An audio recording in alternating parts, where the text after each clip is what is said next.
What's the matter, baby? Can I have watermelon? Yes, of course. Only watermelon. Kondada melon. Patata.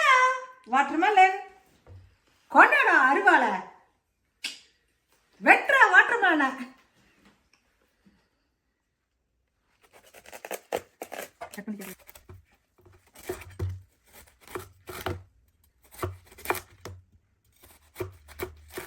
Are you happy, Anu? Yes, thank you, Mommy. You're welcome, baby. Ananya வீடியோக்காக அழகா நீ வந்து post கொடுத்து video எடுத்ததுக்கு அப்புறமா இப்ப என்ன பண்றீங்க? யானை கரும்பு காட்டுக்குள்ள போன மாதிரி உன்னோட மூச்சிய வாட்டர்மெலனுக்குள்ள கொண்டு போறீங்க. சாப்பிடுங்க நல்லா இருக்கா?